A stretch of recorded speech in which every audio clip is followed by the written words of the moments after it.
આવી ગયા છીએ ફાઇનલી કુવા, જે ગોધરા તાલુકામાં આવેલું છે, પંચમહાલ જિલ્લો, ડાકોર જતા ગોધરાથી 15 કિલોમીટર દૂર આવેલું છે. જે આપ જોઈ શકો છો, ભગવાન શ્રી રામે પ્રસંગ ઋષિને જે કોડ નીકળ્યા હતા એ કોડને દૂર કરવા માટે ભગવાન રામે જમીનમાં બાણ માર્યું હતું. અને બાણ મારવાના કારણે આમાંથી 108 જેટલા પાણીની જ્વાળાઓ બહાર આવી હતી.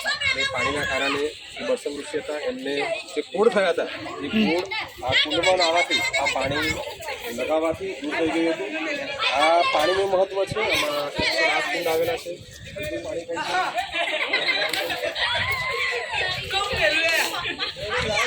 ઠંડુ ગરમ. આ કુંડનું પાણી આપણા શરીર પર નાખવાથી આપણા ચામડીના કોઈ રોગો થયા હોય તો ચામડીના રોગો મટી જાય છે.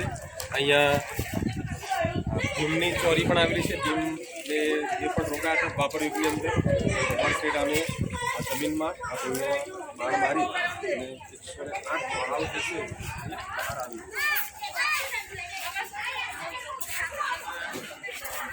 આજે પાણી જોઈ શકો છો. હવે 108 કહેવામાં આવે છે કે આ કુંડમાં તમે સ્નાન કરો છો આ પાણીથી તો ચામડીના રોગો કોઈ થતા નથી.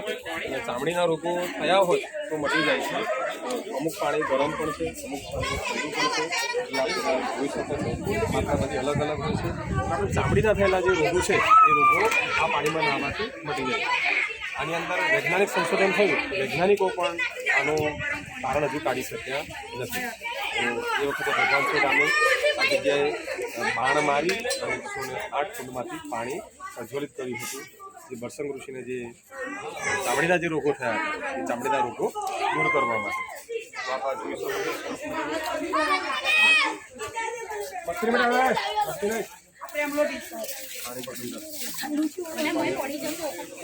ગરમ છે જોઈ ઠંડા પાણી, ગરમ પાણી, ઠંડા કુંડમાં પાણી લો.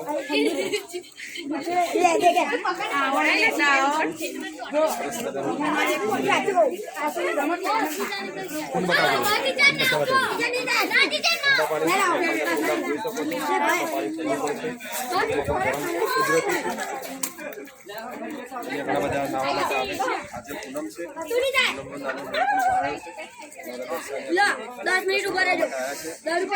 અમારી દીકરીઓ આજે પરીક્ષા આપી રહી છે. અને વ્યવસ્થિત છોકરા છોકરીઓ એને વ્યવસ્થિત પરીક્ષા આપ્યા પછી કુવાના દર્શન કરાવી દઈએ એમ કરીને આવ્યા છીએ.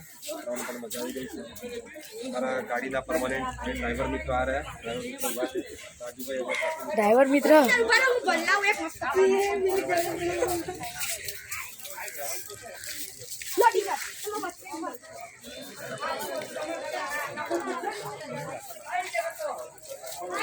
એ જગ્યાએ આપણે ચામડીનો રોગ થયો હોય એ જગ્યાએ પાણી રેડવું જોઈએ. અને આવાથી ચામડીના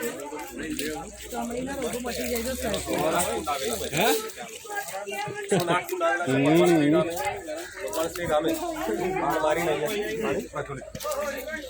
મિત્રો, અમારો બ્લોગ આપણે ગમ્યો હોય તો ચેનલને સબસ્ક્રાઈબ કરજો, લાઈક કરજો, શેર કરજો અને મને સબસ્ક્રાઈબ કરજો. જય હિન્દ, જય ભારત.